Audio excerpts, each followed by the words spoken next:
Deus. Livro de Gênesis, capítulo de número 29. Nós vamos ver o verso de número 31, que é onde nós paramos há mais ou menos uns 2 domingos atrás. Eu quero dar continuidade. Vamos falar sobre os filhos de Lia. Vamos falar sobre os filhos de Raquel. Raquel também teve filho, tá? Raquel passou um bom tempo estéril, mas no final, quando ela vai começar a entender algumas coisas, que nada melhor que o tempo, irmãos. Às vezes a gente fica perdendo tempo em algumas batalhas com pensamentos, como o cooperador Kelvin estava dizendo aqui. Que os pensamentos nos fazem olhar para as nossas situações de forma errada e nos deixar presos a tempos. Já pode até liberar essa palavra para o irmão que está do seu lado. Diga assim: o tempo, ele anda, ele não para. Eu digo assim: as guerras, elas andam. Você não vai parar nas guerras. Porque a gente fica pensando que tem situações que elas vão durar a vida toda. E não é assim que funciona. Às vezes a gente fica preso em situações porque a gente não sabe lidar com essas situações. Eu vou falar muito sobre isso hoje. Amém? Amém. A vida ela é feita de fases, né? E hoje vamos falar sobre isso, sobre as fases da vida. É o tema dessa noite, as fases da vida. Queria muito que fosse anotado e riscado mais, como a gente sempre tem o costume de riscar a Bíblia, de anotar o que Deus está falando, porque são ensinamentos que Deus tem nos levado a... Irmãos, eu tenho aprendido muito com o Senhor. Quarta-feira passada, eu saí daqui impactado com o céu. Sabe? E hoje eu sei que o céu vai vir impactar nossas vidas. Quem crê que o céu vai nos impactar essa noite? Glória a Deus. O texto diz assim, no verso 31, Gênesis 29 e 31. Vendo, pois, o Senhor que Lia era desprezada, abriu a sua amada. Porém, Raquel era estéril e concebeu Lia e deu à luz um filho e chamou o seu nome de Rúben, pois disse: porque o Senhor atendeu a minha aflição, pois agora me amará o meu marido. E concebeu outra vez e deu à luz a um filho, dizendo: porquanto o Senhor ouviu. Já pode riscar aí essa parte. Porquanto o Senhor ouviu. Porquanto o Senhor ouviu que eu era desprezada. O primeiro filho ela chama de Rúben. Porquanto o Senhor atendeu a minha aflição. E agora esse outro filho, ela diz: o Senhor ouviu que eu era desprezada e me deu também este, e chamou seu nome de Simeão. Aleluia. E você senta aí dando glória a Deus. Glória a Deus. Aleluia. Aleluia. Nós queremos dar continuidade. Eu lembro que no domingo onde eu comecei a falar sobre esse primeiro filho que Lia deu, esse filho que Lia deu, onde o Senhor vai colocar em seu coração o nome dele como Rúben. Eu lembro que o Senhor me deu um tema muito forte. Os temas que o Senhor me deu quando falou sobre Rúben foi a força da rejeição, o poder do desprezo. Foi muito forte.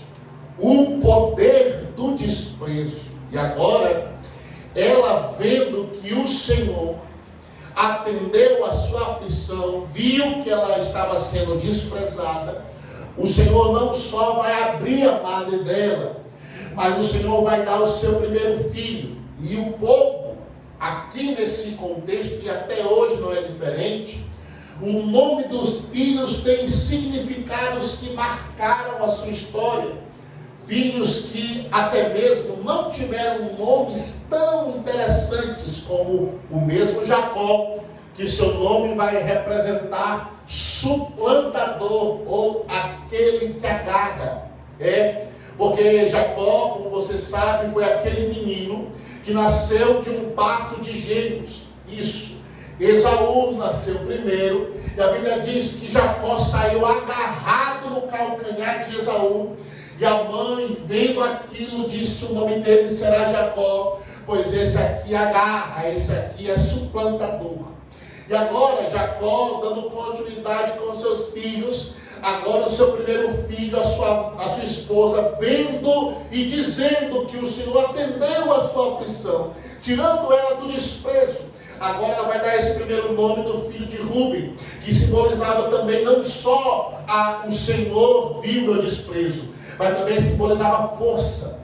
Também era o menino da juventude, o filho de Jacó, onde trazia força, vigor. Jacó vai falar no capítulo 34, 35, se eu não me engano, vai falar as especificações de Ruben. Nós já falamos sobre isso aqui, só que essa noite eu quero trazer você ao filho Simeão. Simeão agora ela vai também especificar por que ela deu o nome do menino de Simeão.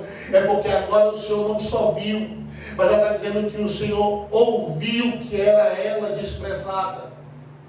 Quando eu olho para esse contexto e vejo ela dizendo que o Senhor ouviu, é porque o tratamento não era só de atitudes. O desprezo que Lia sofreu não foi só de atitudes, mas de palavras. Porque tem dois tipos de desprezo. Tem o desprezo nas atitudes e tem o desprezo através de palavras.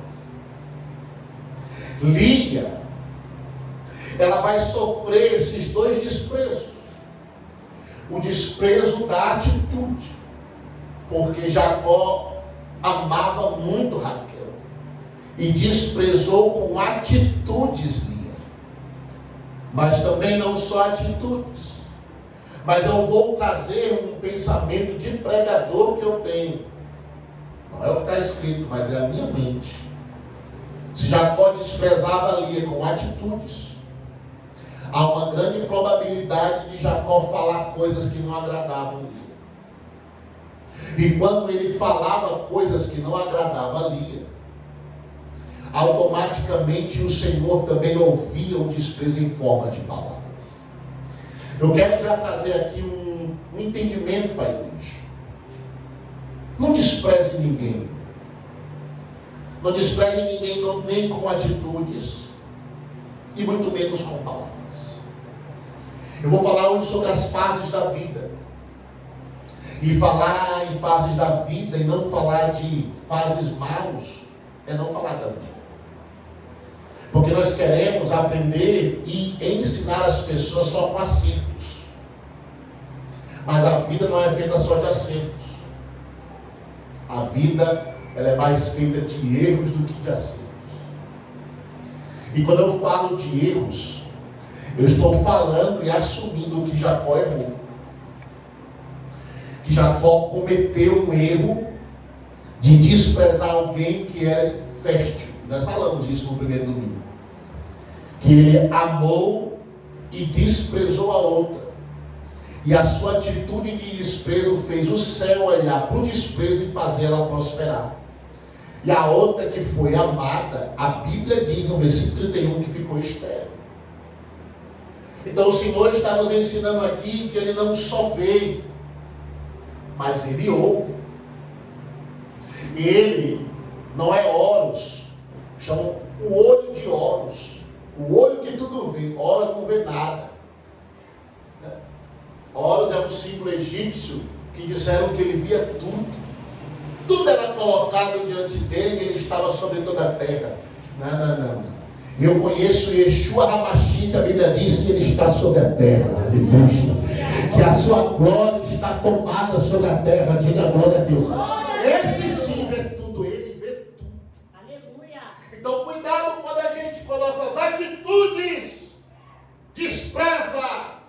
E que muitas vezes as nossas palavras também desprezam. Simeão foi uma resposta. Ela um filho que ela chamou de Simeão, porque Deus ouviu o seu desprezo. Deus estava lá quando alguém falava algo que desprezava o amor dela. Deus estava lá, Kelvin, quando ela sentia, não só sentia, mas ouvia palavras que machucavam ela. Ela vai pegar o menino e vai dizer: olha, para que sempre eu olhe para ti e lembre que Deus ouviu quando eu era desprezada, o teu nome será Simeão. Simeão, sempre que eu olhar para ti, eu vou lembrar que Deus, Ele é o Deus que ouve quando a gente é maltratado. Eita glória, levante a mão que eu vou profetizar. Deus está falando aqui para a gente que lá fora ou aqui dentro as pessoas podem usar de más palavras com a gente, e Deus está ouvindo, Deus está lá percebendo, Deus está lá escutando. E quando Ele escuta, Kelvin, a fase do desprezo Ele faz passar. Diga glória. A fase da dor Ele faz passar. Diga assim: o Senhor é Deus que ouve e faz passar. Isso aqui é forte, porque o Deus que ouve é o nosso Deus, é o Deus que percebe e faz passar dias maus. Porque imagina, ela ouvia todo dia desprezo, mas ela recebe um menino no braço, onde esse filho no braço, mas ela não olhar mais para o desprezo, não ouvir mais o desprezo, mas ouvir o choro do menino. Deus é especialista em marcar tempos. Deus é especialista em marcar fases. Eu quero pregar sobre isso, sobre como Deus é especialista em marcar fases com acontecimentos. Só que às vezes que a gente fica muito alienado a acontecimentos e para de perceber fases. Isso é fato. A gente é muito fácil de lembrar do que é ruim e não conseguir ver Deus no que é ruim. Ela olhou para o menino e disse: eu passei desprezo, eu ouvi desprezo, mas recebi um fruto do desprezo, que é agora a glória de Deus sobre mim. Eita glória!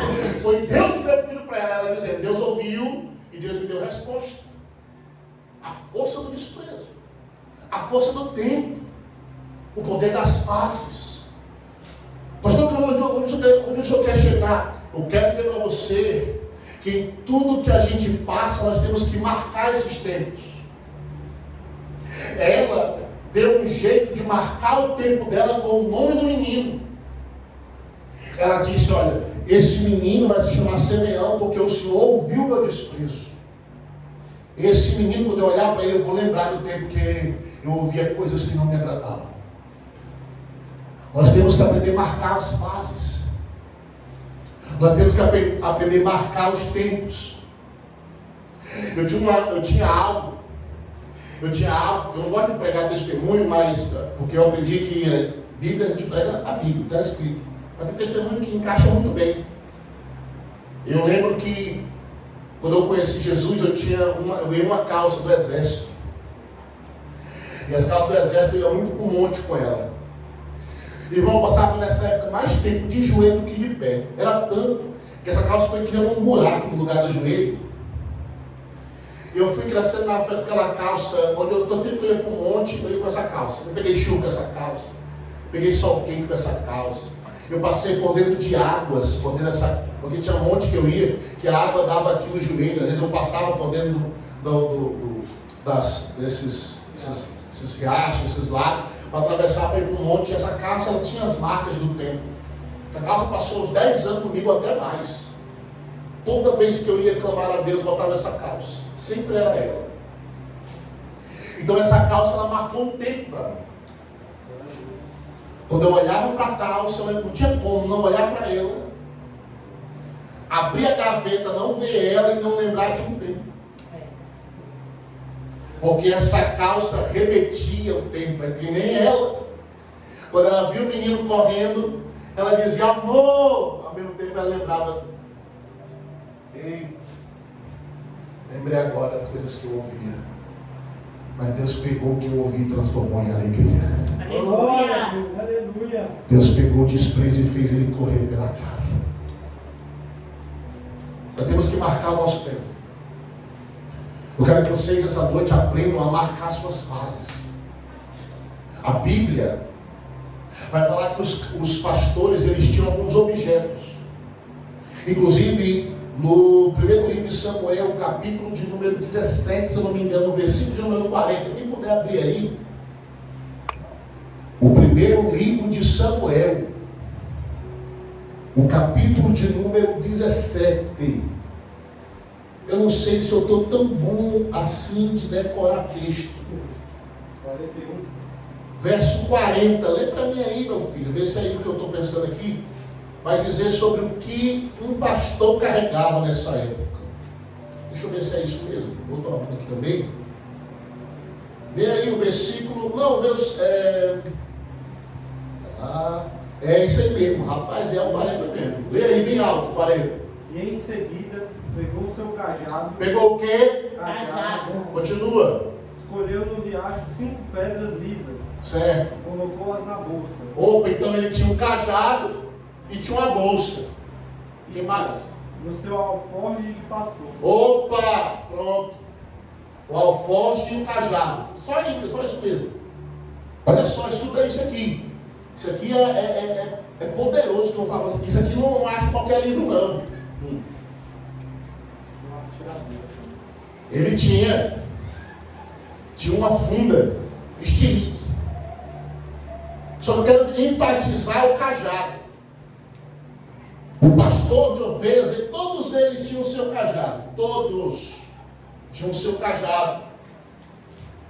E agora esse cajado, Kelvin, tem uma simbologia aqui de algo que eu quero que vocês marquem muito isso aqui. Todo pastor tinha o seu cajado. Todo pastor tinha o seu cajado. Quando você vai no livro de Êxodo, Moisés também tinha um cajado também. Inclusive o próprio Deus vai dizer que ele deu a ele. Moisés, pega o cajado que eu te dei. Olha, foi Deus que deu. Só que eu quero que você grave isso aqui, não quero botar aqui na frente da câmera. Pastor Lázaro, todo pastor ele tinha o seu cajado. Eu até preguei uma vez aqui, o que o pastor fazia com o cajado, né? Ia lá, resgatava a ovelha. Lembra? Por isso que é bom, né? Pregar as coisas que marcam a vida da gente, né? O Senhor também pega lá e batia na cabecinha da canelinha da ovelha, né? Tá, mas tem uma coisa aqui que marcou o meu ministério. Todo pastor tem que ter. Todo pastor ele tinha o seu cajado, e sempre que ele passava por algumas fases da sua vida que marcavam ele, inclusive Davi, que é o que nós lemos aí, capítulo 17, verso 40, o cajado dele era cheio de marcas. E essas marcas, cada uma delas contava uma história. Quando Davi sai do vale da sombra da morte, ele vai pegar eles usavam um cutelo, e ele ia lá e riscava o cajado. Quando ele olhava para aquela marca, ele lembrava de uma face. Você está pegando isso aqui? Ele pegava, ele passou pelo vale, quase morre. Recontou as ovelhas. Meu Deus, tem só 99. Cadê a centésima? Ele cai dentro do vale de novo, vai atrás da centésima. Ele pega a centésima. Jesus usa esse contexto para o futuro. Depois ele vai falar sobre voltar e buscar, deixar 99 guardado e voltar a buscar a centésima. Ele está usando esse contexto de Davi. E agora ele rasga, faz uma marca para ele lembrar da história. E agora era impossível ele chegar em outra fase da sua vida com o mesmo cajado, não fazer uma nova marca, não olhando para a marca anterior. Diga para o seu irmão, tem que ter marcas. Porque o que marca o tempo não é só o que aconteceu, mas o que aquilo ocasionou na sua vida. Quando Lia vê um menino, o que ela lembra? O Senhor ouviu meu desprezo. O primeiro menino, pastor, ele viu o quê? O Senhor atendeu a minha aflição. Então, o primeiro menino dela. Ela viu Rubem correndo, menino, vem cá. Aí olhava para o menino e falava, meu Deus, Deus é Deus que ouve as aflições.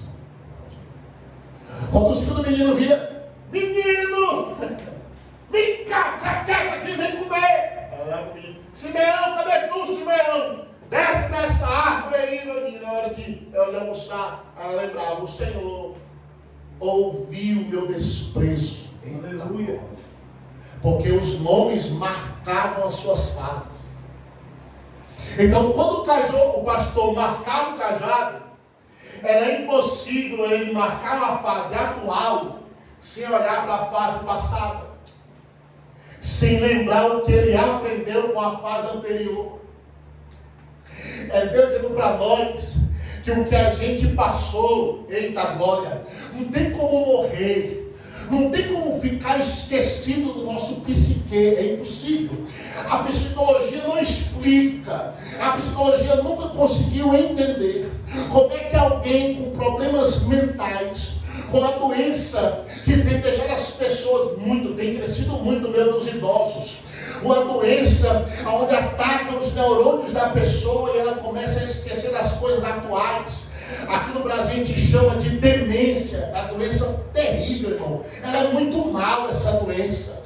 Tem pessoas que ficam como criança, tem pessoas que não sabem o que fala, tem pessoas que não lembram de pessoas, esquece do seu próprio nome, esquece do que gosta de comer e o que não gosta. Só que tem uma coisa, eu vi uma pessoa com essa doença.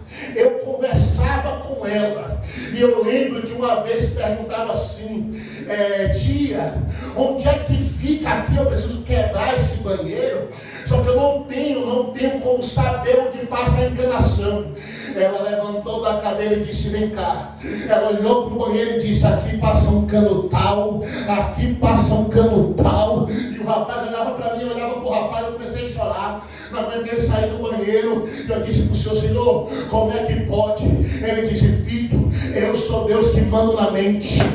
Eu sou Deus que puxa pensamentos. Eu disse, meu Deus, a psicologia não consegue explicar como é que uma pessoa com demência consegue esquecer de coisas atuais, mas não esquece do passado. Meu Deus é forte. Levanta a mão que eu vou profetizar. É Deus dizendo para nós que o passado não pode ser apagado, porque nele gerou marcas. E se gerou marcas, você teve que aprender alguma coisa. Diga glória a Deus.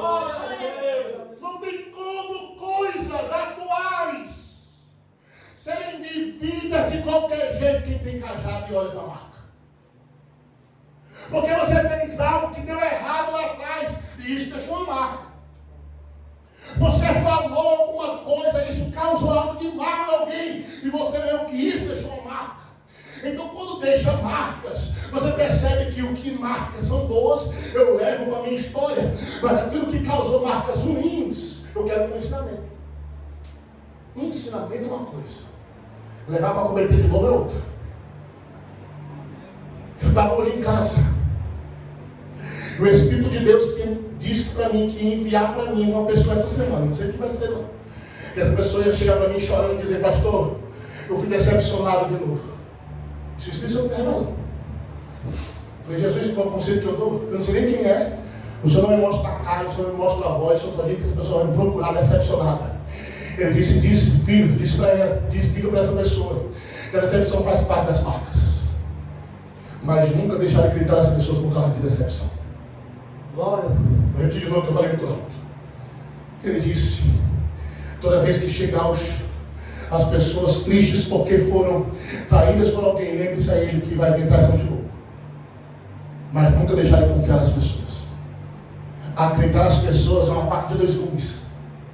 Pode dar muito certo, pode dar muito errado. Mas eu não posso deixar de investir nas pessoas com medo delas fazerem aquilo que fizeram comigo.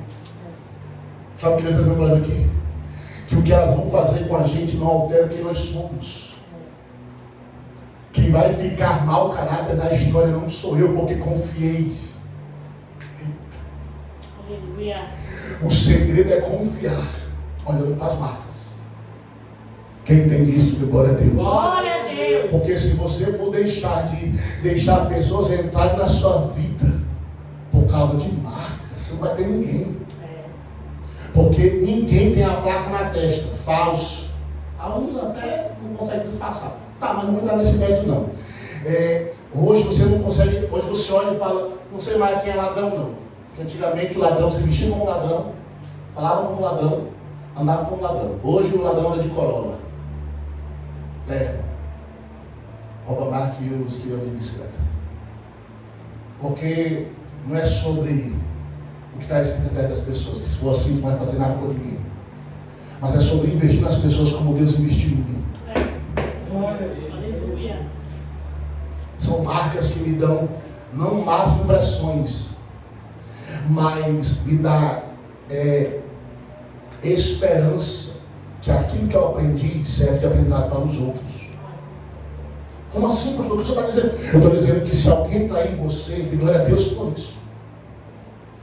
Porque na traição não se revela quem você é, se revela quem a pessoa sempre foi.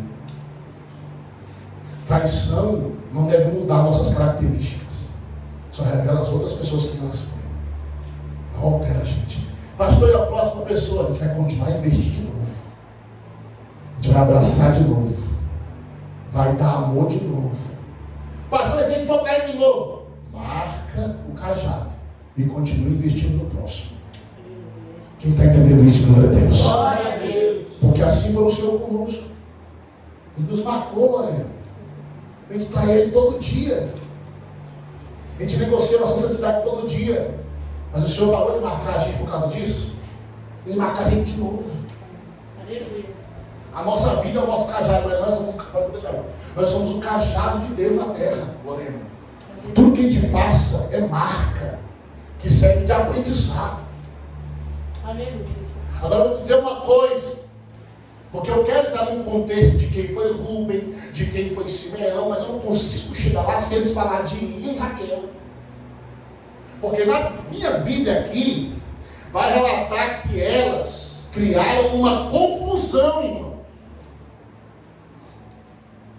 Sabe o que essas duas mulheres criaram? Uma guerra.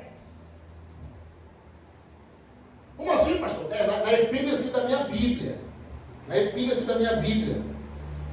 Não sei se a sua Bíblia vai estar aí. No capítulo 30 diz assim, ó, a rivalidade entre Leia e Raquel. Porque o nome dela é Leia, tá, irmão? A palavra hebraica é Leia. Lia é a que foi transformada para nós em português. Lia. Vamos chamar ela de Lia. Capítulo 30, a epígrafe da minha Bíblia, diz aqui, ó, rivalidade entre Leia e Raquel. Sabe o que elas fizeram aqui, Lorena?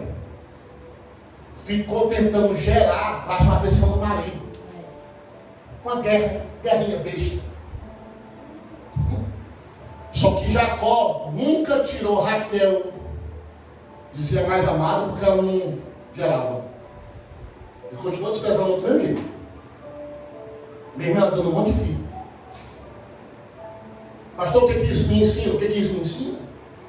Isso me ensina que se a gente não souber colocar em prática o que eu estou aprendendo no momento atual, eu nunca vou sair dessa mesmice. Elas passaram anos nessa guerrinha. Eu não posso gerar. Aí Raquel, vendo que não podia gerar, ela chamou a sua serva. Serva, vem cá. Jacó, se tu me ama de verdade, então faz um filho em Bilá. A serva, faz filho nela aí. Olha que ponto chegou. Em vez dela ir buscar em Deus por que ela era estéril, não. Ela decidiu pegar outra mulher e colocar na cama do seu marido. Em vez dela ir buscar em Deus o porquê da esterilidade, ela ficou tentando quebrar vias de aprendizagem. Vou repetir de novo. Quando a gente fica deixando de aprender com fases atuais, a gente nunca vence essas fases. Eu tinha um primo que tinha videogame em casa, só ele tinha videogame dos primos, tudinho, só ele sempre teve videogame. Aí o primeiro era assim, ó. Quando a gente passava muito tempo em um jogo, ficava lutando para passar de fase. Um jogo difícil, Tomb Raider, o jogo difícil da molesta.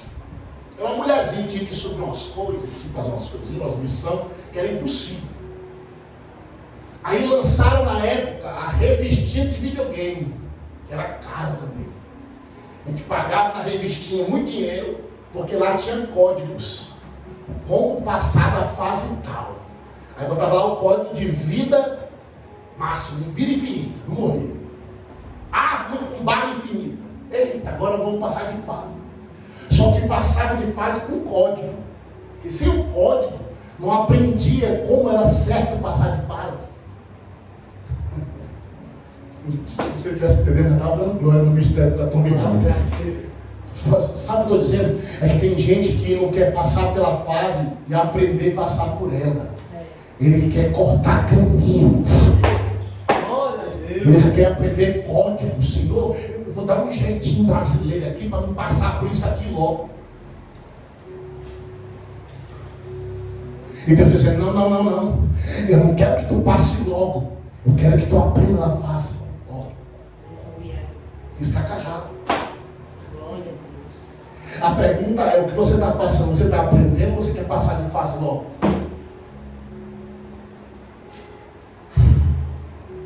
Porque enquanto virou guerra para elas, enquanto isso Deus não abria a madre de Raquel.